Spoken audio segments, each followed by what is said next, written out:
취소 소송의 판결에 관한 법리와 판례 그리고 사례를 살펴보겠습니다. 이 취소 소송의 판결은 우선 쟁점을 다음과 같이 9가지 정도로 정리할 수 있습니다. 우선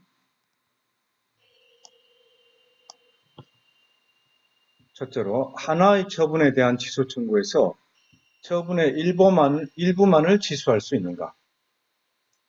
두 번째, 처분 이후 근거 법령이 개폐되거나 사실 상태가 변경된 경우에 처분의 위법성을 판단하는 기준 시점이 처분시가 아니라 판결시로 변경될 수 있는가? 세 번째, 처분시의 이유로 제시되지 않았던 근거를 소송에서 추가하든지 이유를 변경할 수 있는가? 네 번째, 처분의 위법성이 인정되더라도 취소 청구를 기각할 수 있는가? 그리고 다섯 번째는 처분 취소 청구 소송의 판결이 확정된 경우 동일 소송물에 대하여 다시 소리를 제기할 수 없고 후소에서 전소 판결의 내용에 반하는 주장을 할 수 없고 모순 저촉되는 후소 판결을 할 수 없는데 이때 동일 소송물의 범위는 어디까지인가?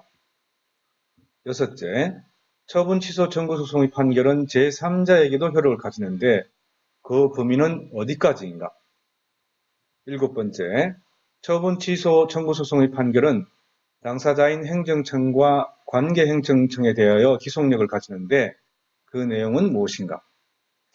여덟 번째, 처분 취소 청구 소송의 판결에 따라 행정청이 재처분 의무를 이행하지 않는 경우 어떻게 할 수 있는가? 마지막으로 아홉 번째, 처분 취소 청구 소송의 판결에 대하여 소송에 참여하지 못한 제3자가 재심을 청구할 수 있는가? 이 9가지로 쟁점을 정리할 수가 있습니다.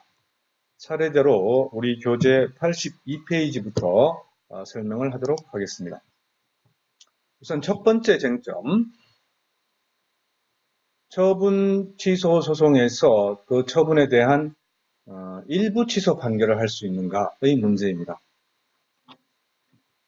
외형상 하나의 처분이지만 그 처분이 가분성이 있거나 또 처분 대상의 일부가 특정될 수 있는 경우는 일부에 대한 취소 판결이 가능하다. 그래서 이미 여러 차례 여러분들한테 설명을 했고 또 올해 3월 달에 나온 2월 달인가요? 2월 달에 나온 판결을 소개해 준 적이 있는데 한 사람이 여러 종류의 운전면허가 있는데 취소 사유가 다른 면허와 공통되지 않고 면허를 받은 사람에 관한 것이 아니면 일부 취소가 가능하다는 것이 일단 기존에 복합 운전면허와 관련된 운전면허 취소 청구와 관련된 법리였습니다. 그래서 그 법리와 관련된 판결이 82페이지 사례 95년 판결과 2012년 판결에 대해서 이미 행정행위의 일부 취소와 관련해서 설명을 한 바 있습니다. 사례를 보면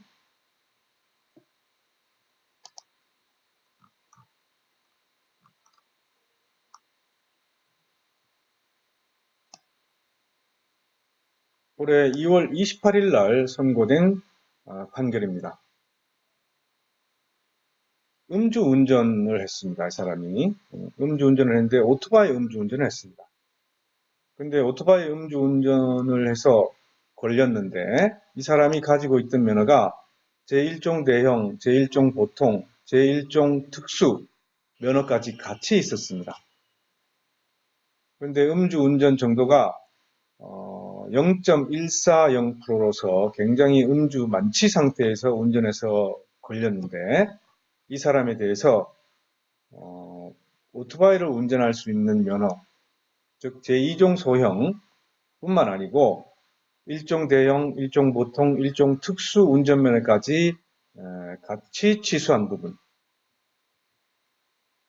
대해서 하급심 판결은 종래의 운전면허 취소, 복합 운전면허의 취소의 경우와 같은 논리를 들어서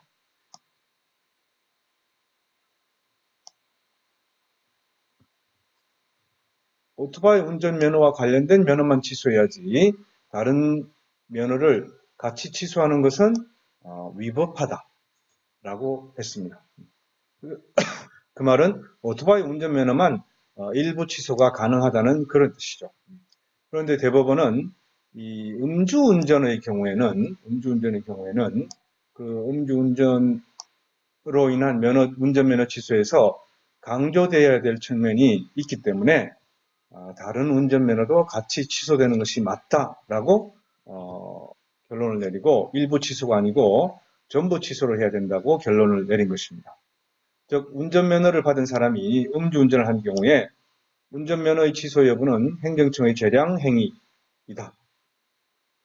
다만 음주운전으로 인한 교통사고의 증거와 그 결과의 참혹성에 비춰보면 음주운전으로 인한 교통사고를 방지할 공익성의 필요는 더욱 중시되어야 되고 운전면허의 취소는 일반적 수익적 행정행위 취소는 달리 취소로 인하여 있게 될 당사자의 불이익보다는 이를 방지해야 되는 일반 예방적 측면이 더욱 강조되어야 된다는 전제하에서 이 사람에 대해서 오토바이 음주운전을 했지만은 배기량 125cc 이륜 자동차를 운전하다 음주운전으로 걸렸지만 이 사람이 가지고 있는 제1종 대형, 제1종 보통, 제1종 특수 운전면허를 취소한 것도 이 음주운전으로 인한 일반 예방적 측면의 면에서는 위법하지 않다라고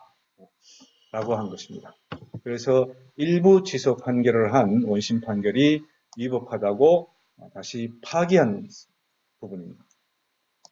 음주운전과 관련된 면허 취소와 관련돼서는 일부 취소가 일단 가능하다는 것이 원칙인데 지금 현재로서는 음주운전의 경우에는 일부 취소가 아니라 그 음주운전에 해당한 직접 면허뿐만 아니고 다른 면허도 다 같이 취소되어야 된다라고 지금 하고 있는 것입니다. 다만 2012년 판례의 경우에는 배기량 400cc 오토바이를 절취한 경우에 제1종 대형, 제1종 보통 면허를 모두 취소한 것은 일부 취소가 가능한데도 하지 않은 것이기 때문에 이것은 위법하다라고 또 판시한 부분이 있습니다. 따라서 음주운전과 관련된 면허 취소는 일부 취소가 아니라 음주운전의 예방적 효과에 비추어서 전부 다 취소되어야 된다라고 지금 보고 있습니다. 그다음 영업정지 처분 취소에서 적정한 영업정지 기간을 정하여 그 기간을 초과하는 부분만 취소하는 것은 안 된다. 이런 일부 취소는 안 된다는 것이고, 그리고 또 과징금 부과 처분 취소에서 적정하다고 인정되는 금액의 초과 부분만 취소하는 것은 안 된다라고 하고 있습니다. 이 부분은 행정법 1시간에서 이 처분의 근거가 되는 기준이 처분의 최고 한도액을 정한 것이고 그 최고 한도액의 범위 내에서 법원이 자유롭게 그 해당 제재 부분을 변경할 수 있는 것은 아니다라는 그런 판례의 취지와 동일한 부분입니다.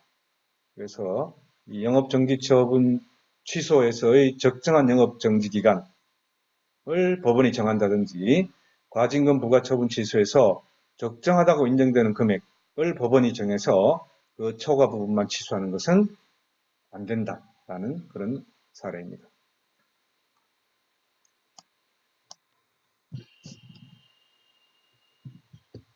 그리고 국가유공자 요건 비해당 처분 취소와 관련된 사례에서 보면은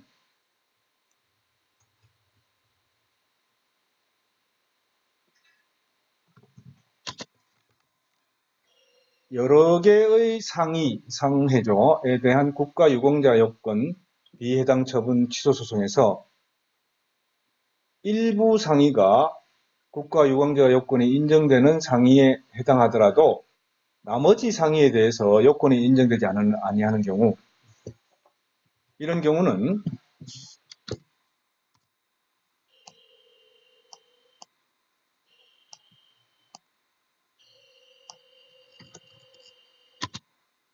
요건이 인정되는 상위에 대한 부분만 취소해야 되고 비해당 처분 전부를 취소할 수는 없다라고 하고 있습니다. 개별적으로 처분의 사유가 가분적이라면은 가분해서 일부 취소를 해야 된다는 그런 부분입니다. 또 2015년 판례는 임대사업자가 여러 세대 임대주택에 대한 분양전환 승인 신청을 해서 외형상 하나의 행정처분으로 승인을 받았다 하더라도 이것은 승인된 개개의 세대에 대한 처분으로 구성되어 있는 것이기 때문에 각 세대별로 가분될 수 있기 때문에 일부만의 취소도 가능하다는 것입니다. 그리고 92년 이 세금과 관련된 부가처분, 상속세 부가처분 취소와 관련해서는 적법하게 부과될 정당한 세액이 산출된 때는 그 정당한 세액을 초과하는 부분만 취소해야 하는 게 원칙입니다. 즉 일부 취소를 하는 것이죠. 전부 취소는 해서는 안 된다. 그러나 상속재산의 일부에 대하여도 적법한 가액평가의 자료가 없어서 정당한 상속세액을 산출할 수 없는 경우에는 과세처분의 전부를 취소할 수밖에 없다는 논리입니다. 이것이 일부 취소 판결과 관련된 쟁점에 대한 설명이었습니다. 그 다음 두 번째 쟁점. 두 번째 쟁점은 이것입니다. 처분 이후 근거법령이 개폐되거나 사실 상태가 변경된 경우 처분의 위법성을 판단하는 기준 시점이 판결시로 변경될 수 있는가 이 부분입니다. 우선 위법성 판단의 기준 시점은 처분시설, 판결시설, 절충설 1, 2, 3의 이론이 있습니다. 처분시를 기준으로 해서 위법성을 판단한다. 판결시를 기준으로 해서 위법성을 판단한다. 이 말은 처분 이후 근거법령이 개폐되거나 사실상태가 변경된 경우는 법원이 판결시를 기준으로서 위법성 판단한다는 그런 학설이 되겠죠. 그리고 절충설 1은 계속적 효력이 있는 처분, 그리고 아직 집행이 이루어지지 않은 처분은 판결시를 기준으로 한다는 학설이고, 절충설 2는 거부 처분의 경우에는 판결시를 기준으로 한다. 절충설 3은 거부 처분 취소를 인용하는 경우에는 판결시를 기준으로 한다라는 의견이 갈려지고 있습니다. 현재 일단 판례는 위법성 판단의 기준 시점은 처분시를 기준으로 하고 있습니다. 관련된 판례를 보면 2007년 판례입니다. 공사중지명령 처분 취소인데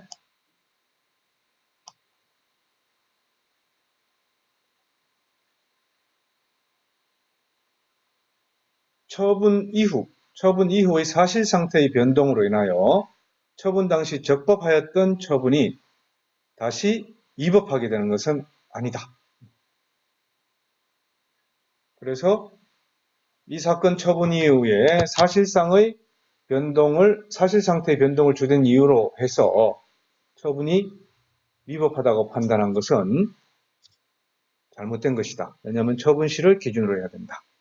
그리고 처분 이후에 처분 사유의 중요한 상당 부분이 소멸했다면은 원고가 이것을 이유로 처분에 대한 공사중지 명령 해제를 요구하고 다시 거부할 경우에 그 거부 처분에 대해서 취소 청구를 하는 것이지, 사실 상태가 변동된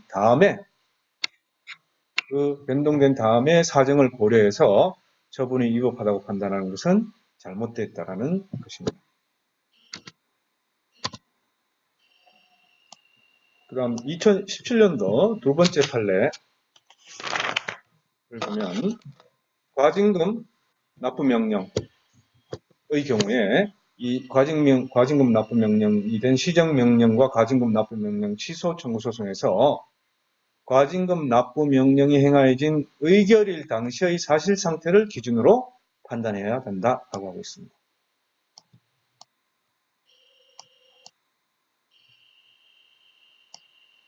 그리고 2008년도 판결은 난민인정 불허가 결정 취소에 대해서는 거부 처분을 한 후 그 난민 출신국, 국적국의 정치적 상황이 변화하였다고 해서 처분의 적법 여부가 달라지는 것은 아니다. 즉, 피고가 난민 인정 불허 처분을 한 이후 원고의 국적국인 콩고의 정치적 상황이 변화했음을 이유로 다시 적법하다는 이 처분청의 상고 이유 주장은 받아들일 수 없다는 것입니다. 다만 그 난민 인정을 받은 외국인에 대해서 국적국의 정치적 상황이 변화했음을 이유로 그 인정 처분을 취소하는 것은 다른 차원의 문제라는 거죠. 다시 취소하면은 그 취소를 가지고 또 문제를 삼을 수 있지만 이 상황이 변동된 것을 이유로 적법 여부를 판단해서는 안 된다는 그런 뜻입니다.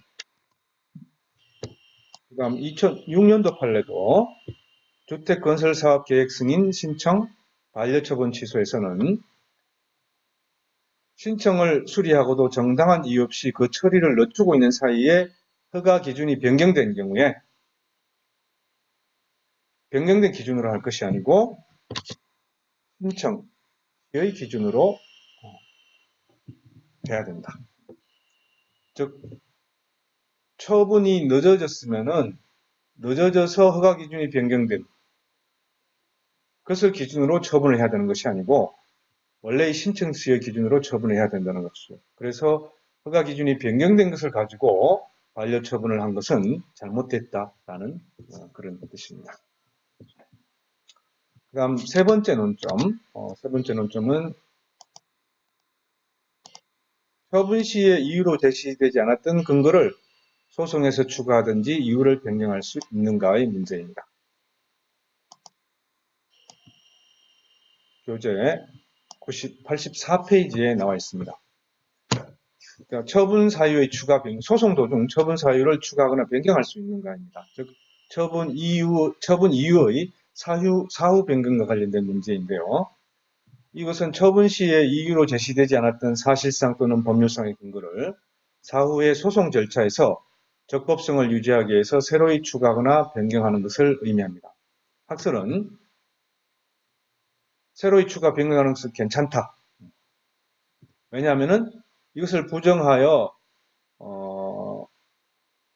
처분을 취소하게 되면은 다시 재처분하고 또 재처분에 대해서 소송을 다시 행하는 것 같은 그런 경제적, 법률적 낭비를 방지하는 것이 있다. 방지하는 효과가 있다는 것이고, 그리고 부정설은 처분 시에 이유로 제시되지 않았던 근거를 사후의 소송 절차에서 주구장하는 것은 안 된다.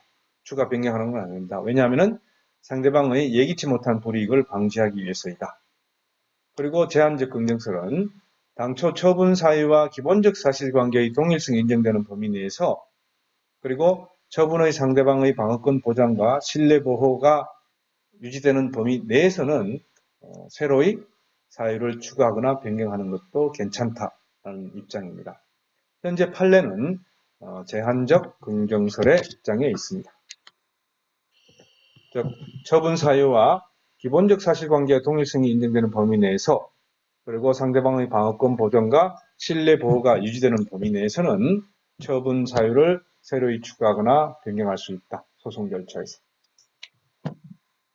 자, 이렇게 결론을 내린다면 제한적 긍정설로 결론을 내린다면 처분 사유의 추가 변경은 그럼 어디까지 인정될 수 있는가를 보면 시간적 범위 그리고 객관적 범위 이렇게 나누어 볼 수 있습니다.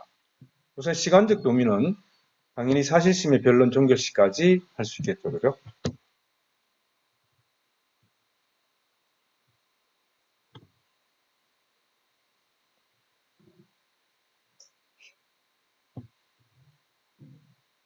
그리고 추가 변경 사유의 기준시는 일단 그래도 처분시이기 때문에 처분시 이후 발생한 새로운 사유는 대상이 안 된다는 겁니다. 새로운 사유가 아니고 기본적 사실관계와 동일성이 인정되는 범위 내에서의 추가 변경 사유만 사실심 변론정 시까지 할 수 있을 뿐이다 라는 것입니다. 그리고 이 제한적 긍정세를 따는 다른 처분의 사유의 변경 추가의 객관적 범위는 이미 설명한 대로 처분의 동일성이 유지되어야 하고 기본적 사실관계와 동일성이 있어야 한다는 겁니다. 그러면 이 기본적 사실관계의 동일성은 기초적 사회적 사실관계가 기본적인 점에서 동일한지의 여부를 판단하는 것인데 이렇게 설명하고 있습니다. 처분청이 처분 당시 적시한 구체적 사실을 변경하지 않는 범위에서 처분의 근거 법령만을 추가 변경하거나 처분의 구체적 사유를 표시하는 이런 경우만 해당된다는 겁니다. 또 처분 사유의 내용이 공통되거나 취지가 유사한 경우만 해당된다. 이것이 동일성 유지되고 기본적 사실관계의 동일성이 있다는 의미라고 하고 있습니다. 그리고 좀 중요한 것은 추가 변경된 사유가 처분 당시 이미 존재했다. 혹은 당사자가 그 사실을 알고 있었다. 라고 하더라도 동일성이 인정되는 근거로서 사용할 수 없다는 그런 뜻입니다. 그래서 이 추가 변경된 사유가 인정되는 범위가 다투어진 경우에 긍정 사례와 부정 사례가 쭉 나와 있습니다. 아래 85페이지 쭉 나와 있습니다. 긍정 사례와 부정 사례를 한번 쭉 읽어보시기 바랍니다. 이 부분은 강의실에서 여러분들에게 설명할 때 다시 설명하도록 하겠습니다.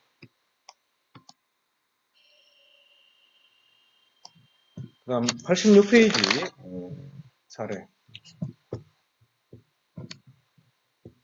사례도 우선 요지만 설명을 하면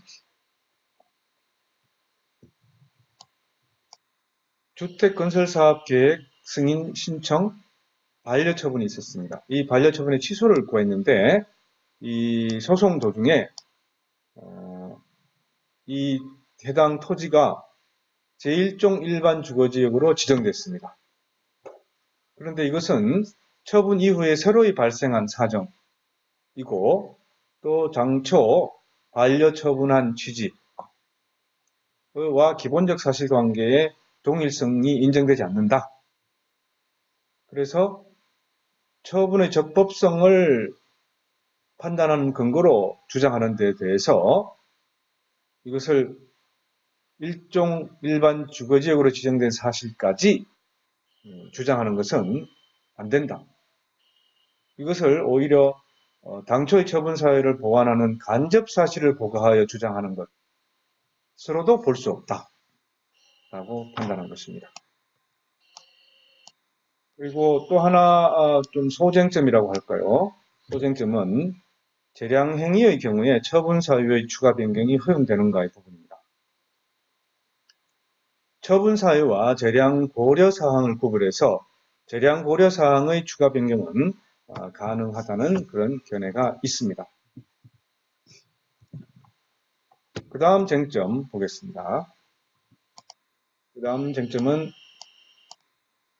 처분의 위법성이 인정되더라도 취소 청구를 기각할 수 있는가의 부분입니다. 이것은 이미 행정소송법의 취소 소송의 판결의 종류 중에 하나 이미 설명을 충분히 한 부분이죠. 그죠? 네. 이른바 사정 판결이라는 부분입니다. 행정소송법 28조는 원고의 청구가 이유 있다고 인정하는 경우에도 처분을 취소하는 것이 현재의 공공복리에 적합하지 않다고 여겨지는 경우에는 청구를 기각할 수 있다고 되어 있습니다. 이것이 사정 판결입니다. 그래서 이 쟁점에서 처분의 위법성이 인정되더라도 취소 청구를 이러한 현재의 공공복리를 해칠 우려가 있다. 공공복리에 적합하지 않다라는 경우에는 청구를 기각할 수 있다.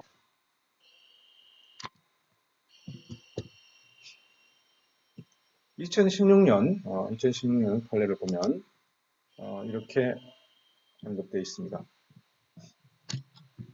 이 사정 판결을 하는 경우에는 위법 부당한 행정처분을 취소 변경하여야 할 필요성, 그리고 취소 변경으로 발생할 수 있는 공공복리에 반하는 사태를 비교 교량하여 엄격하게 판단해라. 특히 처분을 기초로 해서 새로운 법률 관계나 사실 상태가 형성되어서 다수의 이해관계인의 신뢰보호 등 처분의 효력을 존속시킬 공익적 필요성이 있다는 부분을 잘 고려를 해라는 겁니다. 그리고 이 사정 판결을 하는 경우에는 적당한 구제 방법을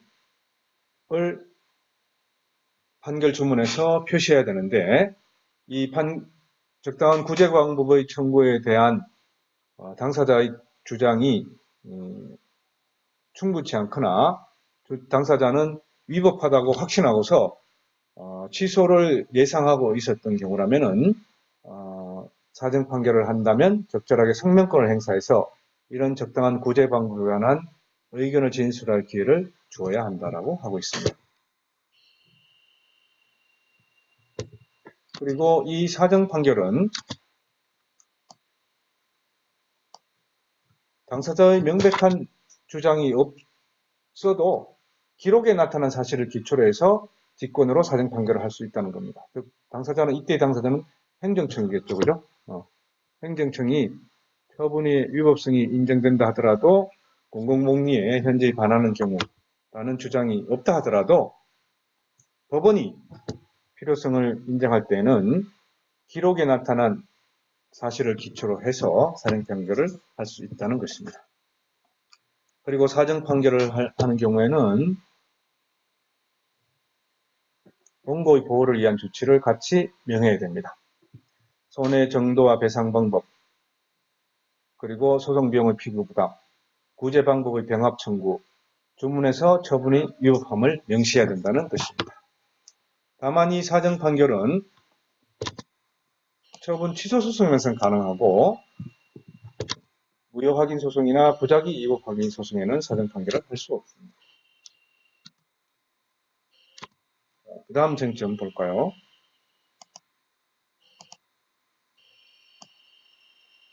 그 다음 쟁점은 이제 처분 취소 소송의 처분 취소 판결이 확정된 경우에 동일 소송물에 대해서 다시 소를 제기할 수 없고, 후소에서는 전서 판결의 내용에 반하는 주장을 할 수 없고, 또 후소 판결은 전서 판결에 모순 저촉될 수 없다 라고 할 수 있는데, 이 동일 소송물의 범위는 어디까지인가의 문제입니다. 이거는 처분 취소 판결의 효력, 특히 기판력의 범위가 어디까지인가 관련된 부분입니다. 교재 87페이지에 언급되어 있습니다.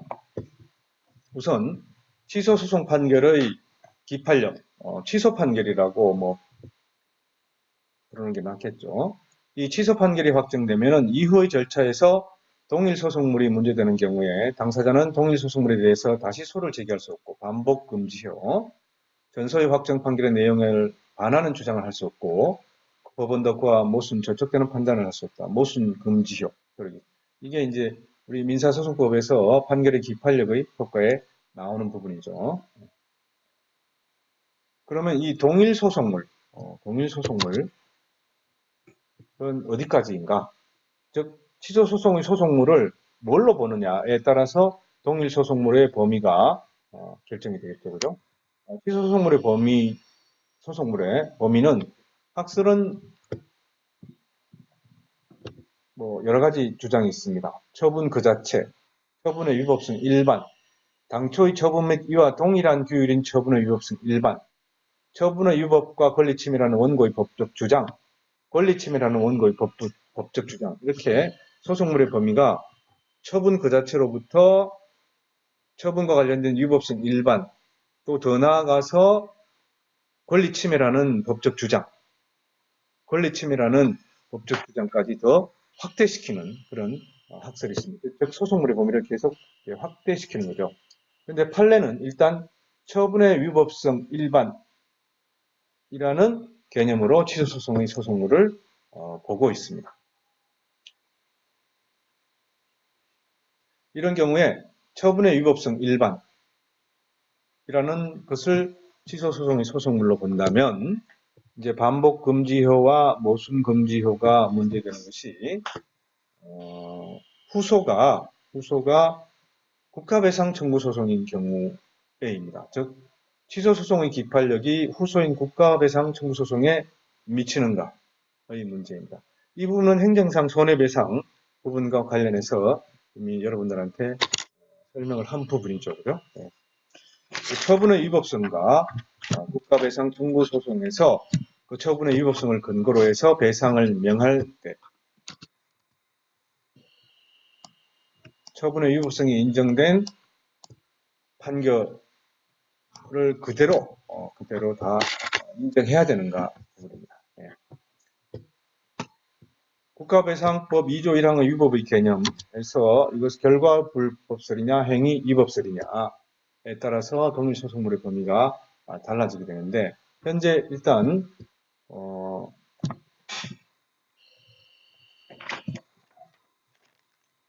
취소 소송의 효과와 관련된 부분에서 제한적 긍정설의 입장에 따르면 취소 소송의 인용 판결은 처분의 위법 인정 판결이죠, 그죠? 처분이 위법하다라고 한 것은 국가배상 청구 소송에서 기판력이 미친다라는 겁니다. 이 말은 결국은 당연히 국가배상 청구 소송에서 그 처분의 적법성을 인정할 수 없다라는 그런 뜻입니다. 그러나 취소 소송을 기각한 판결의 경우에는 처분의 적법성을 인정한 행정소송, 취소소송이고요. 그러나 이것이 국가배상 청구 소송에 가서는 국가배상 청구 소송은 이것을 다시 위법하다라고 인정해도 된다는 것입니다. 즉 취소 소송의 기각 판결의 경우는 기판력이 미치지 않는다라는 그런 뜻으로 봅니다. 그다음 취소 판결의 그 다음 효력은 형성력인데 이 형성력은 그 다음 쟁점입니다. 처분 취소 청구 소송의 판결은 제3자에게도 효력을 가지는데 그 범위는 어디까지인가? 형성력과 관련된 문제입니다.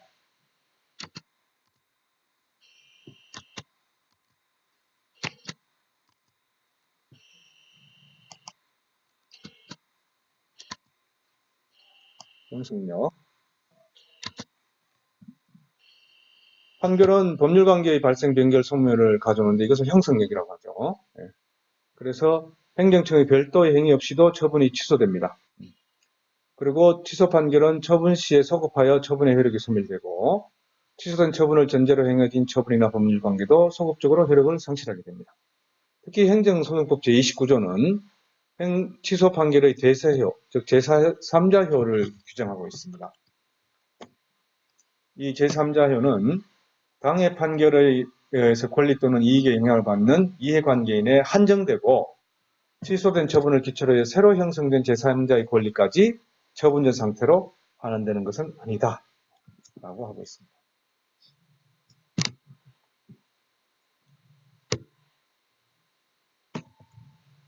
그 다음 쟁점.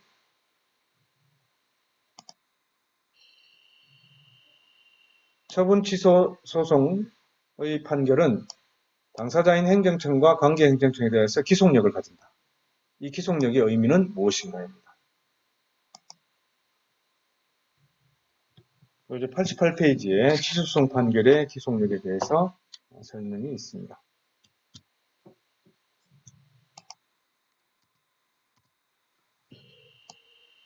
행정소송법 제30조 1항은 당사자인 행정청과 관계행정청에 대해서 판결의 취지에 따라야 할 실체법상의 의무를 발생시키는 효력을 말한다고 하고 있습니다.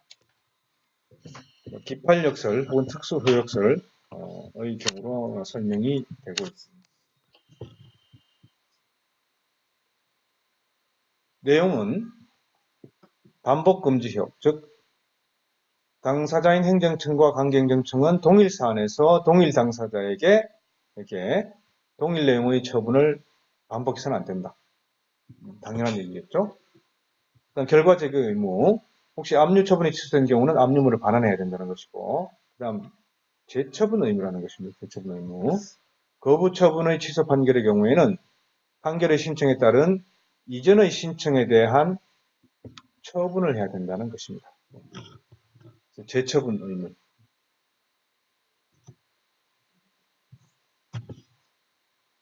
거부 처분. 신청, 거부 처분의 경우에는 거부 처분이 취소되면 신청에 대한 새로운 처분을 해야 된다는 것이죠. 주로 이제 거부 처분의 취지가 내용이 위법하다 그러면은 이제 신청을 받아들여라는 의미겠죠. 그러나 절차의 위법으로 취소되는 경우, 이런 경우에도 재처분 의무가 있다. 다만 이 경우는 재처분에서도 다시 또 거부 처분을 할 수가 있죠. 절차 위법성을 치유하고 내용으로 가서 다시 거부 처분을 할 수도 있습니다.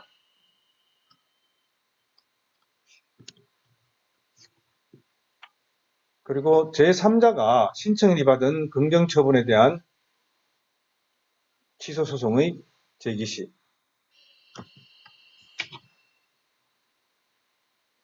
의 경우에도 재처분 의무가 인정된다. 한편 이 재처분 의무와 관련해서는 재임용 거부 처분을 취소한 경우에, 이거는 재임용 거부 처분의 내용에 대해서 다시 심의를 해서 결정을 해라 라는 것이지, 소급해서 신분관계가 회복되는 것은 아니라는 겁니다.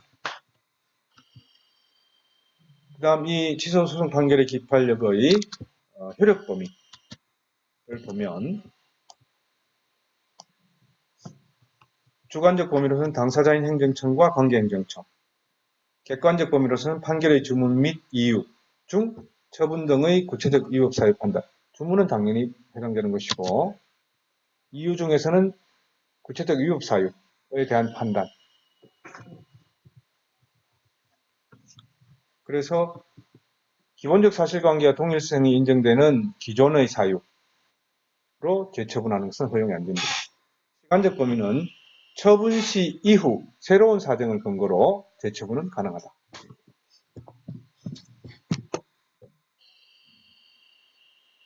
그래서 2011년 판례를 보면 행정처분의 적법 여부는 행정처분이 행해진 때 처분 시의 법령과 사실을 기준으로 판단하는 것이다. 그래서 처분행정청은 종전 처분 후에 발생한 새로운 사유를 내세워서 다시 거부 처분을 할 수 있다. 그리고 새로운 사유인지 여부는 종전 처분에 대해서 판결에서 판단된 사유와 기본적 사실관계와 동일성이 인정되는 사유인지 여부에 따라서 판단한다. 기본적 사실관계와 동일성 의무는 이미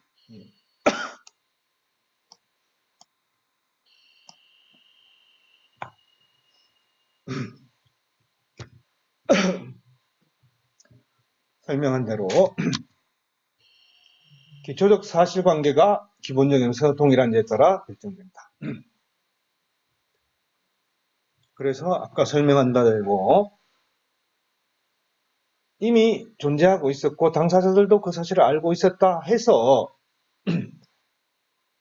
동일성이 있는 것이다. 이를 기준으로 동일성이 있는 것이라고 판단할 수 없다는 것입니다.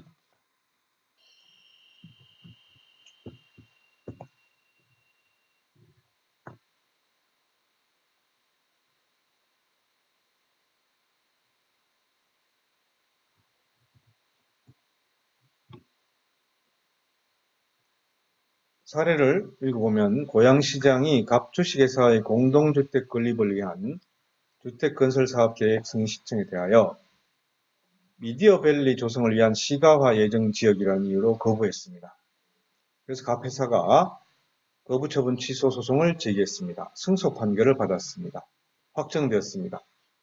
그 후에 다시 고양시장이 그 해당 토지가 개발행위 허가 제한 지역으로 지정됐다는 이유로 다시 거부처분을 했습니다.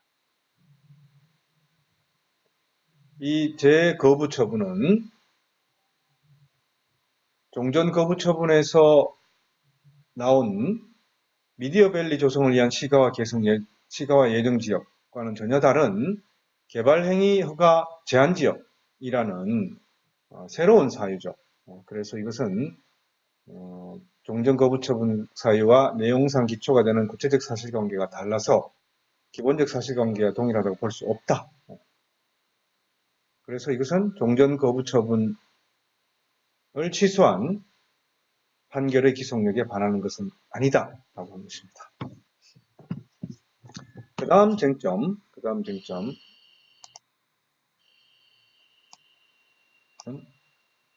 처분 취소 소송 판결에 따라서 행정청이 재처분 의무를 이행하지 않는 경우는 그럼 어떻게 해야 되는가? 즉 처분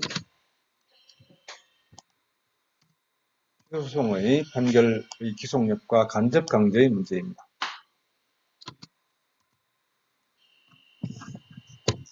취소 판결에는 집행력은 인정되지 않지만은 실효성을 확보하기 위해서 재처분 의무를 규정하고 있습니다. 그리고 재처분 의무를 하지 않는 경우는 간접 강제로 이를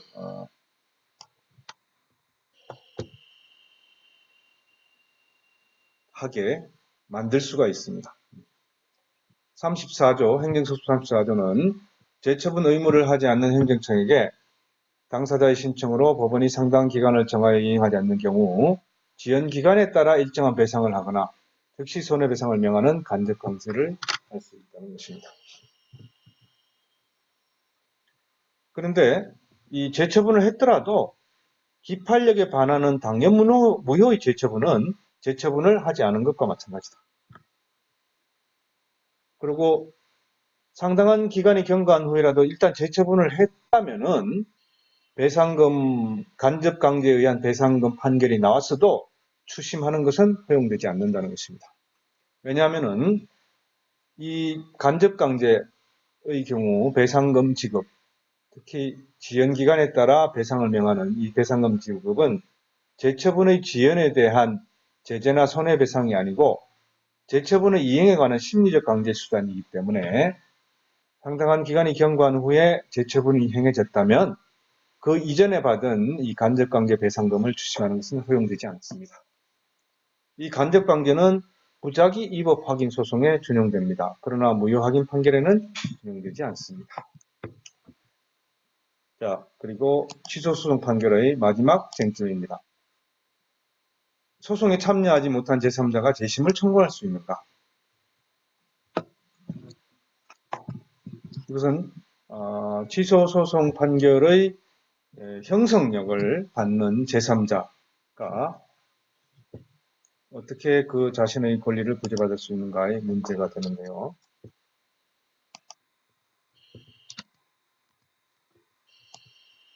행정소송법 제31조는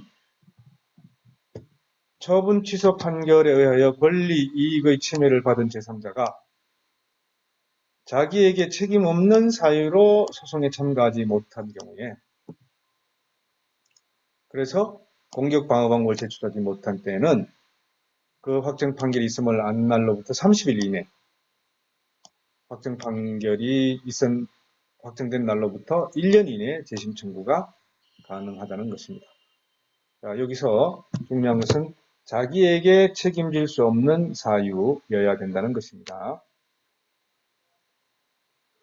그래서 95년 판결은 자기에게 책임 없는 사유의 경우에는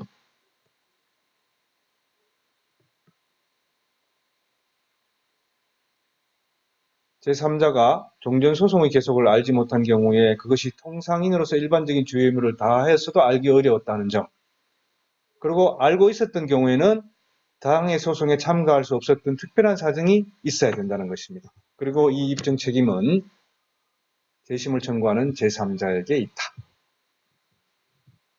특히 종전소송이 계속되어 있다는 사정을 알고 있었다고 볼 만한 사정이 있는 경우라면은